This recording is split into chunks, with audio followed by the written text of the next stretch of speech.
Yooyyaa akkam jirtu hordoftoota keenya jaalatamoo odeessaa fi xiinxala keenya har'aa kana keessatti mormii godina Gujiitti deemaa jiruu fi dhiittaa mirga namoomaa qaamota mootummaatiin lammiilee nagaa irratti raawwatamaa jiruuf kanneen biroo qabannee dhiyaanneerra.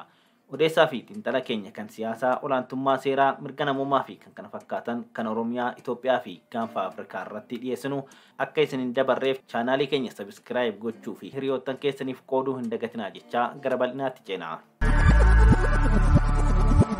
Kibba Oromiyaatti kan argamtu godinni Gujii ji'oota 6 darbaniif mormii fi jeequmsa keessummeessaa jirti. Kunis waldhabdee waraana bilisummaa Oromoo fi humnoota mootummaa gidduutti adeemsifamaa jirurraa kan ka'e haalli nageenyaa naannoo sanaa daranuu baay'ee boora'e irratti rakkoo dabalataa ta'eera.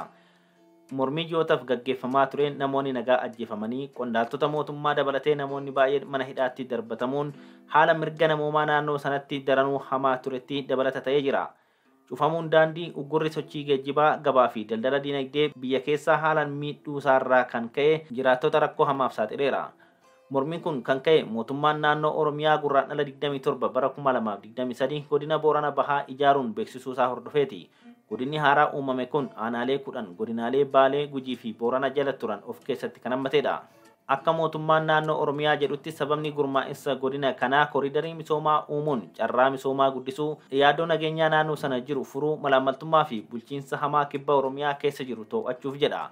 Itti gaafatamaan paartii Bilxiginnaa Damee Oromiyaa kan faallaa dambii ittiin bulmaataa fi beekamtii boordiin kennameef hin ala ba'ee badhaadhina jedhe obbo Fiqaaduu Tasammaa murtii mootummaa naannichaa kana ilaalchisuun adoolessa bara 2023 caffee naannichaaf kaayyoon keenya daangaa Oromiyaa cimsinee obbolummaa uummata gidduu jiru guddisuudha jechuun ibsee jira. Haa ta'u malee jiraattonni godina Gujii fi qondaaltonni godinichaa adeemsa gurmaa'insa haaraa keessatti uummata mariisisuu fi hirmaachisuu dhabuu fi murteen kenname gubbaarraa gadi ta'uun isaa madda rakkooti jechuun gurmaa'insa haaraa kana mormaniiru. Gurmaa'insa haaraa kana irratti jiraattota godina Baalee irraa mormiin dhagahamus mormiin cimaan jiraattota godina Gujii irraa kan dhufe ta'uu gabaafamaa tureera. Sababni isaas magaalaan guddittii bulchiinsa godina Gujii jala turte Nageelleen gara godina haaraa ijaaramee jalatti kan galfamtee fi bulchiinsi godina Gujii teessonsaa gara Adoolaa Reeddee akka jijjiiramu godhamuu isaatiin komii guddaan akka jirutu himama. Mormiin godina Gujii kanaa daran kan jabaate waldhabdee yeroo dheeraa hawaasa Booranaa fi Gujii jidduutti dhimma abbummaa magaalaa Nageellee Booranaa kan Nageellee jedhamu Boorana jalatti buluu qabdi, Gujii jalattis buluu qabdi jedhuun walqabata jedhamaa jira. Qondaalli godina Gujii maqaan isaa akka hin dhahamne gaafatan tokko akka jedhanitti magaalattiin bara 1917 kan ijaaramte golee kibba ba'aa ishee keessatti buufata waraanaa hundeeffame boodaa fi naannoo sanatti gabaan eegalamuu isaatiin jedha. Itti dabaluunis bara 1941 sadarkaan magaalaa kennamee fi hanga bara 1987tti Gujiis of keessatti hammachuun bulchiinsa Sidaamoo jalatti teessoo yeroo sanatti Awuraajjaa Booranaa jedhamuun ta'uun tajaajiluu ishee ibseera. Bara ce'umsaa bara 1992tti mootummaan naannoo Oromiyaa ijaaramuu hordofee Gujii fi Boorana lamaan isaanii godina tokko jalatti walitti qabamuun godina Booranaa jedhamaa kan ture yoo ta'u haga godinni Gujii bara 2002 godina of danda'e ta'utti magaalaan guddoonsaa ammoo Nageellee Booranaa turte. Gujiin godina of danda'e ta'uu hordofuun teessoon bulchiinsaa godina Booranaa gara Yaabeellootti kan ce'e yoo ta'u Nageellee Booranaa ammoo teessoo godina Gujii haaraa hundeeffamee ta'uun itti fufte. Dhalataa Booranaa fi ogeessa seeraa kan ta'e Waqtolaa Caaccuu ammoo akka jedhanitti murteen kun Gujii fi Boorana gidduutti waldhabdee waggoota dheeraa akka uume yaadachiisuun bara 2014tti waldhabdee hidhannoo uume lubbuun namoota 1000 olii gama lachuu irraa galaafateeraa jedheera. Lubbuu namoota 1000 olii gama lachuu irraa galaafateeraa jedhan.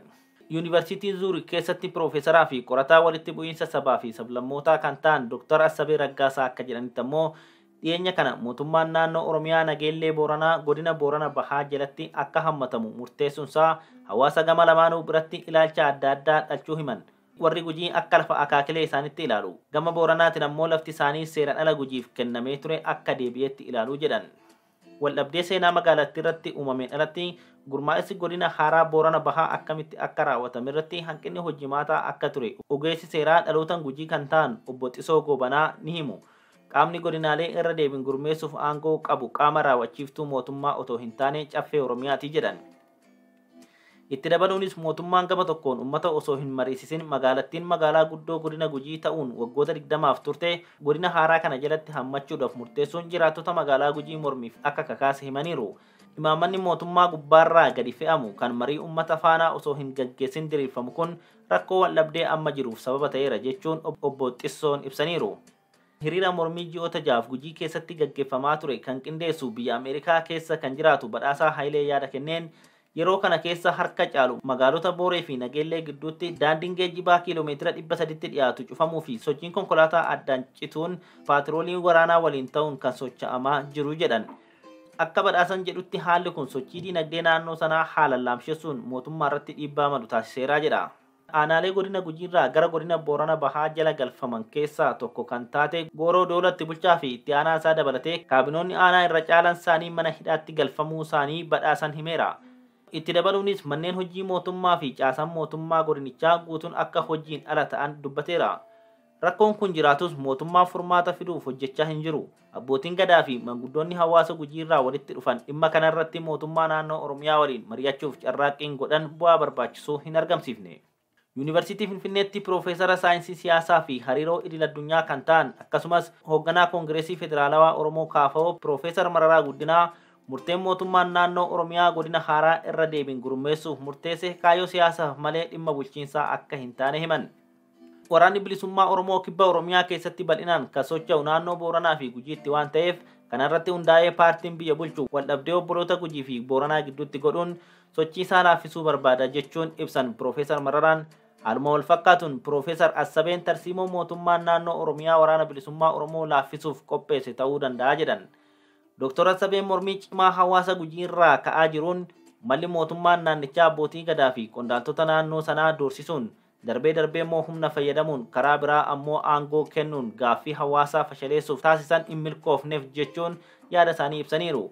Waldhabdee kana keessaa karaan ittiin ba'an marii dhugaa fi iftoomina qabu akkasumas marii bilisaa fi hirmaannaa hawaasa Booranaa fi Gujii hirmaachise qofaan jechuun himan Dr. Assabeen. Dabalataan obbo Xisoo fi obbo Waqtolaanis waldhabdee amma jiru furuuf waldhabdee obbolaa namaan jidduu jiru hir'isuuf mariin hunda hammate barbaachisaa ta'uu cimsanii dubbataniiru. Abbootiin seeraa kunneen dhimmichi siyaasarraa bilisa akka ta'u waamicha dhiyeessaniiru. Piroofeesar Mararaan gama isaaniitiin walxaxiinsa dhimmichaa ibsuun paartiin isaanii waldhabdee kana karaa michooman akka furamuuf gumaacha taasisaa jiraachuu himaniiru. Lafti Oromoon irra qubatu tokko kan Oromoo maraati moo gosa tokkooti? Ija sabboonummaa Oromoo fi sirna gadaatiin akkamitti ilaalama? Aanaan tokko godina tokkorraa godina biraatti daangeffamuuf adeemsa maaltu hordofamuu qaba? Hiikoon saawoo maal jechuudha? Kanneen jedhanii fi kanneen kana fakkaatan irratti odeeffannoo barbaachisu funaannee akka seeraa siyaasaa fi bulchiinsatti xiinxaluun kan deebinu ta'uu waadaa seenna. Kabajamtoota keenya aagaa nagaa isinii hawaa sagantaa keenya har'aa kanumaan goolabna. Qophii keenya kana xiinxala bal'aa tibbana Addis Istaandard waldhabdee ji'ootaan durarraa eegalee Gujiitti uumamaa ture irratti kan dhiyeecherraa akka sagantaa keenyaaf ta'utti qindeechuun ture. Turtiin faanaa gootaniif hedduu galatoomaa jechaa qophiin kun yoo isinitti tole laayik godhaa, hiriyoota keessaniifis qoodaa, yaada keessan immoo as jalatti nu barreessaa jechaa hanga qophii biraatiin walitti deebinutti nagaatti jennaa. Horaa bulaa.